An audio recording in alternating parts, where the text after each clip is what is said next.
Hey everyone! Today's topic will be Dark Souls 2, which is a non-direct sequel to Dark Souls. It was developed by From Software and published by Bandai Namco on March 11th, 2014. It has received an overhaul in the form of Scholar of the First Sin, which has made its way to the PC on April 1st, 2015, and that is the version that we're going to be focusing on. The problems that it has, and why it was a big letdown to nearly everyone that was a fan of the previous titles.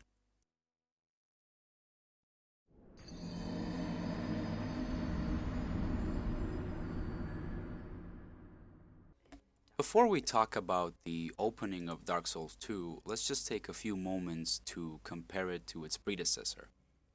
Dark Souls 1 opening cutscene and the Undead Asylum tutorial area achieve everything that they set out to do, both story and gameplay wise. We are being introduced to the world, its internal rules, its lore, and its plot, the current state of affairs, and why we are who we are, where we are, as well as what we have to do next. It introduces and establishes its characters and their motives in a way that it makes sense. We learn their names, see what they look like, and most importantly, what their role is in the world. Dark Souls 2, on the other hand, has major issues conveying simple information. The problems and the disappointment start in its opening cutscene and first few minutes of gameplay. We hear the narrator's voice telling us about a murky and forgotten land that we may or may not have seen in our dream, as we're being shown a hooded and cloaked figure collapsing in the middle of a rainy, foggy forest. Afterwards, we are told how he will lose everything after being branded with the undead curse, and we see a lady's face melt away before being told about Drangleic and how we will go there without really knowing why. That phrase is being repeated countless times throughout the course of the story, and there is no reveal. There is no moment of clarity where the reasons behind our actions are being justified. After all this time and replaying the game, that statement still holds true. I have absolutely no idea why me or my character does anything that we set out to do. The opening cutscene is very bipolar. It constantly jumps to unrelated scenes whenever it feels like it. One moment we are in a room with a creepy old lady, and the next we are on a boat coming to a tree with some glowing bugs, and then all of a sudden everything goes apeshit, and the bugs start flying around, lighting up torches, and raising the spirits of the dead, which go full speed at us. Now, you might ask yourself, why, what the hell? Why are you explaining what is going on screen? We are not stupid. We can clearly see it. And I do hope that you picked up on that little fact because that is the general theme of this game. Now, allow me to explain. We see a hooded man staring at the abyss before diving into it. Now compare it to this sentence. We see a hooded man staring at the abyss before diving into it. When you have two different media conveying the exact same information, you have a huge problem on your hands.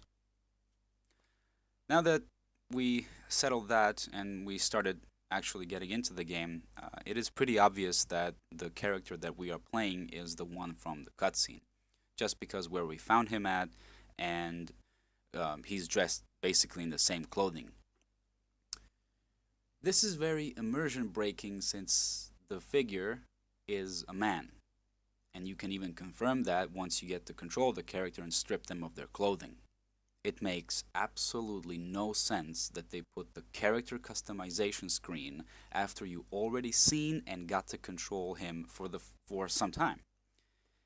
Now we get to a small house where some old ladies laugh at us and tell us that we're going to fail at everything we do and, quote, lose our souls over and over again, end quote, which is a slap in the face put in by the developers saying, yeah, man, we made this game hard, bro. That's what you'll like, right? Well, no. The difficulty was never the sole point. Haha. It was challenging, but it was fair. Which is a great segue into what we're going to talk about next.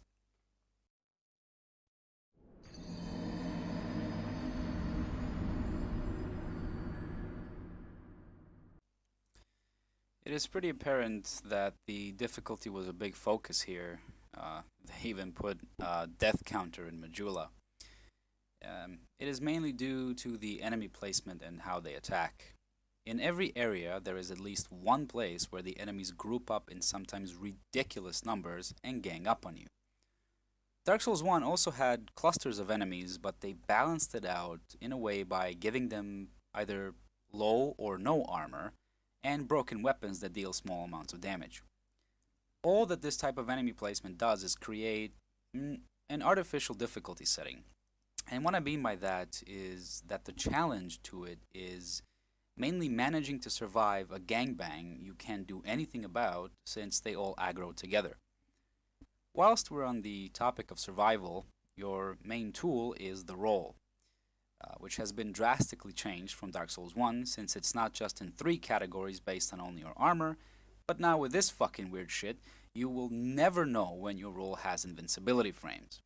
For those of you not familiar with this, every action performed has 3 types of frames: the startup, active, and recovery frames.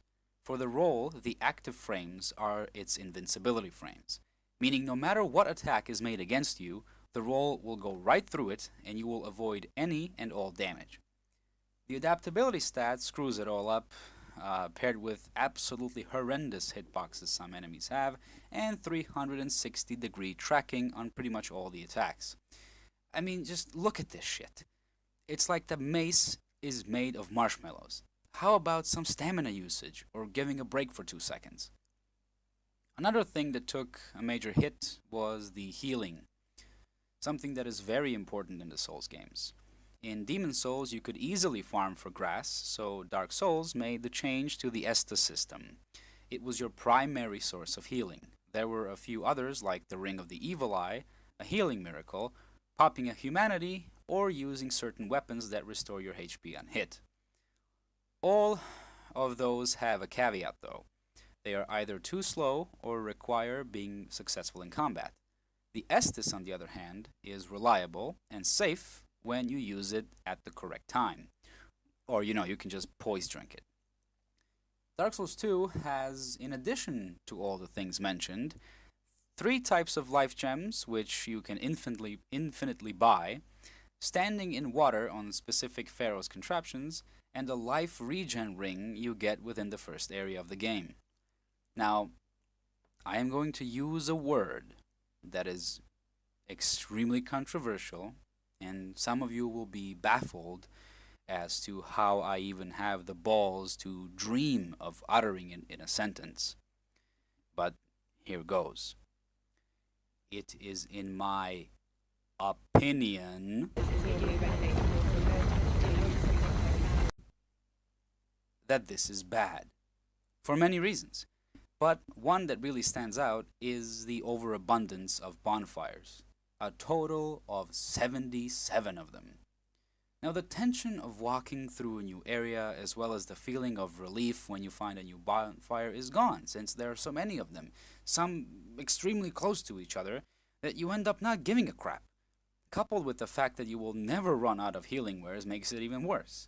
What they should have done to the team in charge of the healing and bonfire placement is to take them out on a field trip for an afternoon of electroshock. Another major change came to the hollowing and curse systems, but sadly it's a 1 step forward and 2 steps back kind of shtick, because while it is cool that the hollowing is now in different tiers and you do suffer a max HP loss, it is however completely idiotic that the curse now does nothing but makes you hollow with the just fuck me up fam haircut, which can easily be fixed upon popping a Fiji. And last but not least, the crows suffered a major change as well. Nothing too much to say about it except for someone made a genius decision to make the rewards from the crows random. Go figure.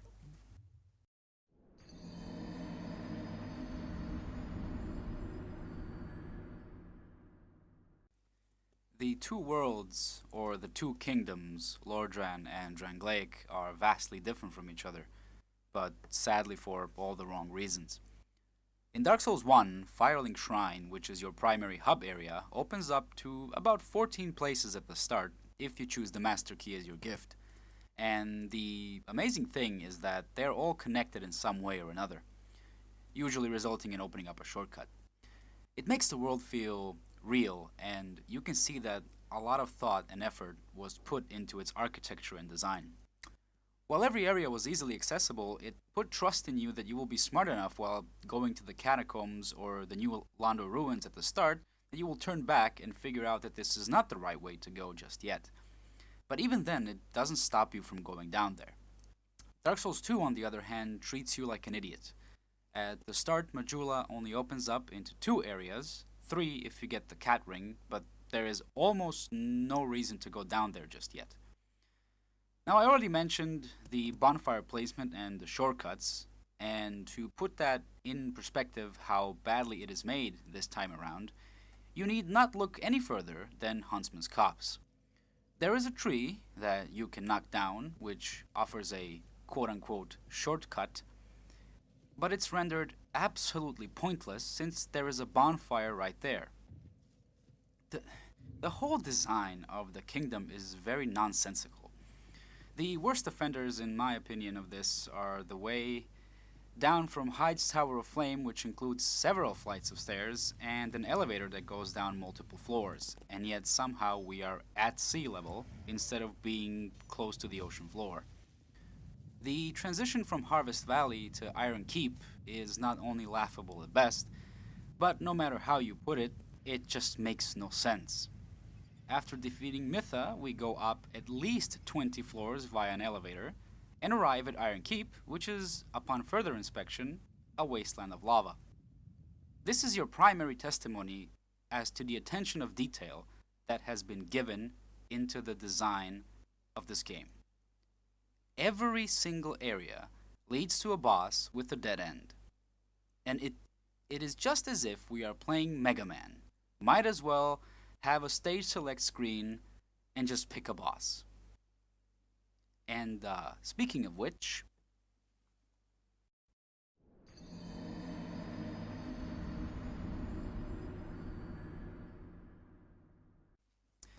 the bosses of Dark Souls 2, excluding the dragons and the rat fights, basically follow the same presentation of a 3 to 4 hit combo and usually a slow overhead attack.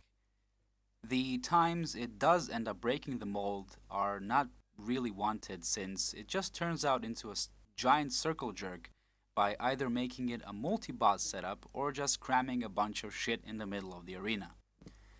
The Executioner's Chariot has skeletons and shamans reviving them, the Looking Glass Knight summons NPC invaders, and sometimes, if you are very lucky, an actual person. The Skeleton Lords spawn a crap ton of different types of skeletons when they die. The Flexile Sentry is basically two bosses glued together. Belfry Gargoyles are ripped straight from Dark Souls 1, only this time more than 2 or even 3, I believe, can be active at once. The Ruined Sentinels is just a shitfest of 3-on-1. The Royal Rat Vanguard jumbles a bunch of rats in the middle of the fight. The Rat Authority has toxin-inflicting rats and a giant dog rushing towards you. Freya throws a bunch of spiders at you. Dark Lurker spawns a copy of itself that can do all of the attacks of the original. I know, hilarious. Twin Dragon Riders, it's in the name. Prowling Magus has a shit ton of undeads to focus on. Watcher and Defender, again, two of them. Elana spawns skeletons and sometimes even Velstadt. And last but not least, the Gang Squad. If you ever wanted to get invaded by 3 people, well, there you go. The multi-boss setups are, well, extremely boring and you will be begging for a deck of cards because all you do is just circle around them, waiting for them to finish their combo so that you can sneak in 2 to 3 hits before going back to the circle motion. Now, that is bad because Dark Souls is made for one-on-one combat. That is the core mechanic of the game.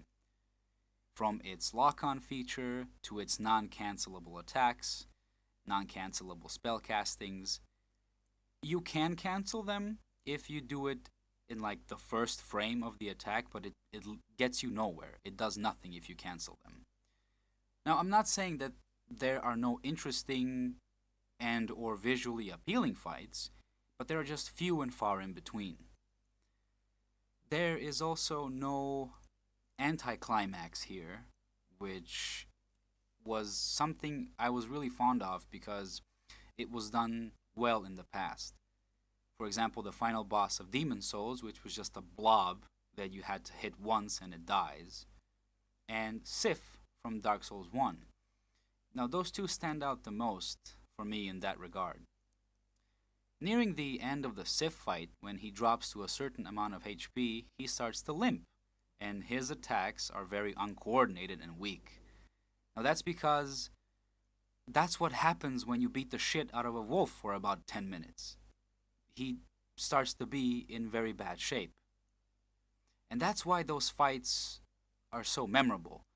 It's not because it was insanely difficult to beat them, it was because they were not focusing on just the combat. They were focusing on showing you something, making it real, and made you think about what you are doing. In Dark Souls 2, those moments are sadly gone. It is just a matter of precisely rolling and then counterattacking and repeating that over and over again until you finally see that glorious victory achieved screen. And that is just sad.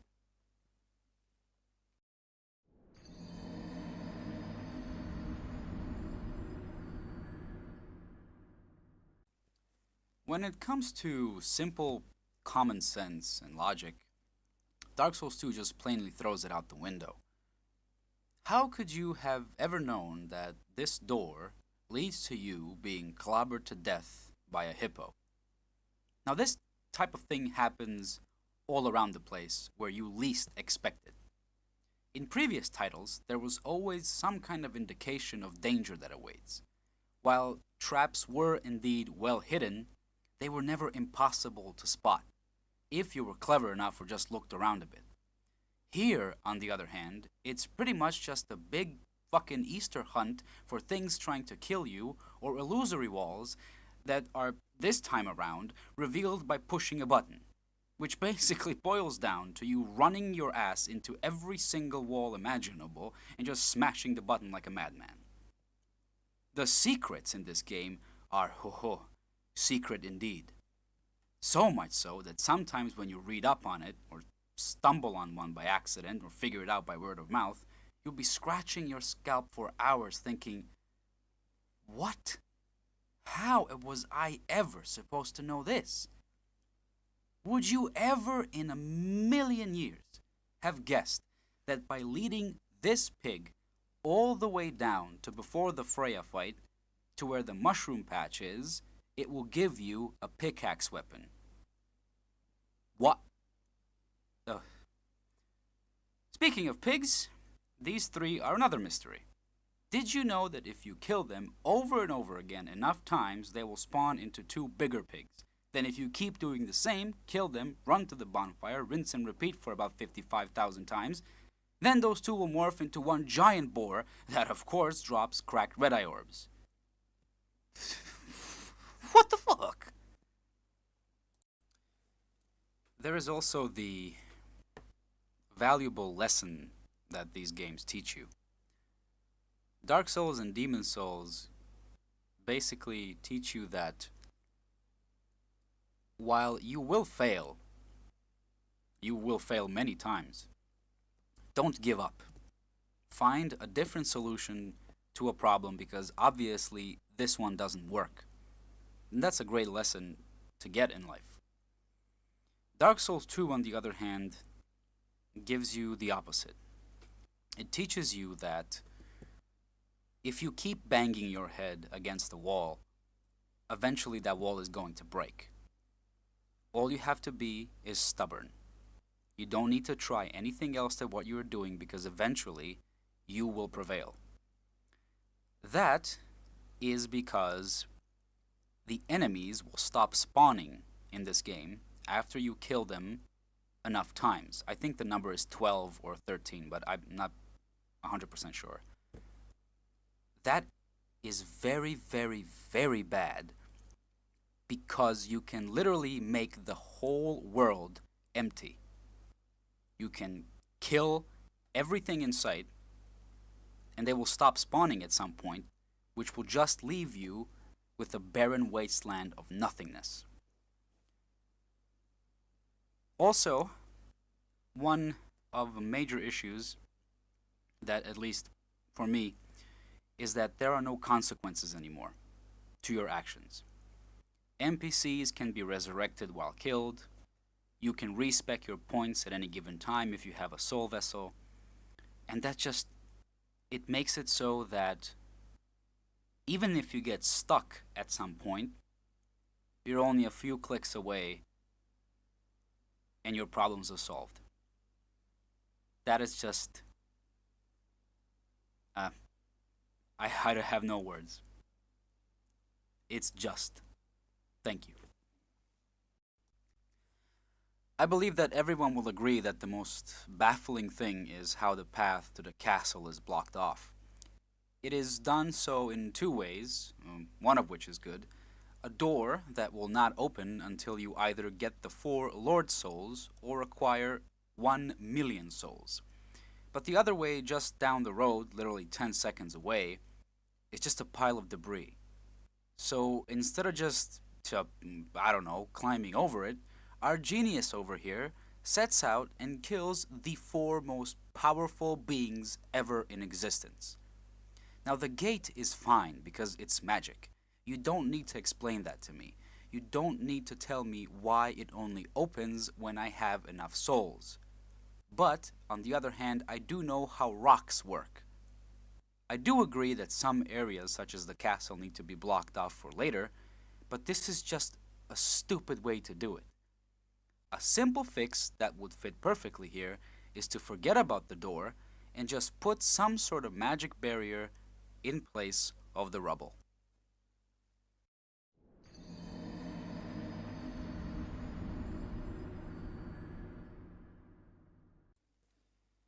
Now let's spend a couple moments talking about the NPCs. I don't like what they did to them, mostly because they feel very robotic. And what I mean by that is, when they come to Majula, that is where they stay for the rest of the game. The ones that don't, however, they go off on their little paths, but even they are not that very interesting. In comparison to the previous title, a lot is happening to the NPCs. They have their little own stories and their little own quests that they set out to do. And yes, they do go to your hub area, the Firelink Shrine, and they do help you and sell you stuff, but you are never the main focus. They eventually go away because they have their own shit to deal with. You are not a special snowflake like in Dark Souls 2. Everybody just feels like they're being placed there for you. And that is, it loses its meaning. It stops being real in some way. They feel like just AI, like just NPCs. You don't get any connection with anyone. And I think the worst 2 NPCs are the blacksmith and his daughter.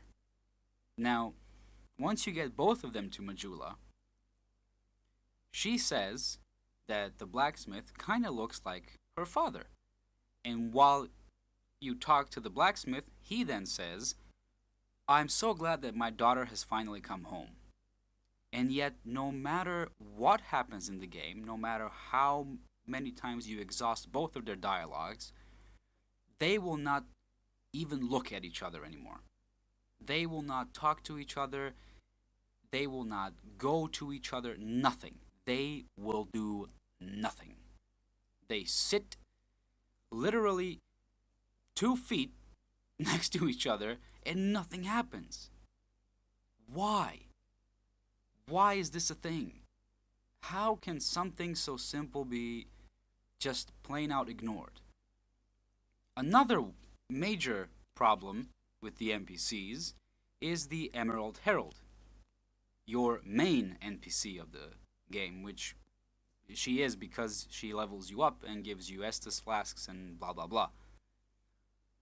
But she is annoying as fuck because every time you go to speak to her, she recites a bunch of text that nobody listens to because you just smash through her dialogue, and then she's known as the Bear Seek Lest lady.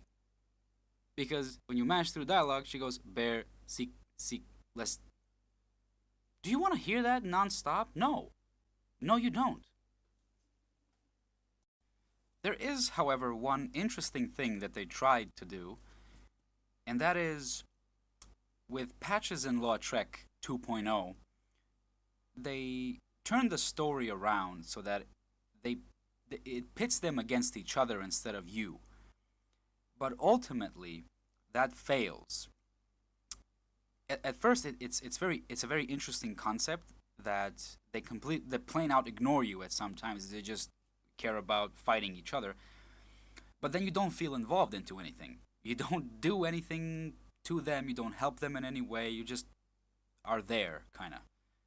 And then when you finally see them fight, you can just sit there and do nothing.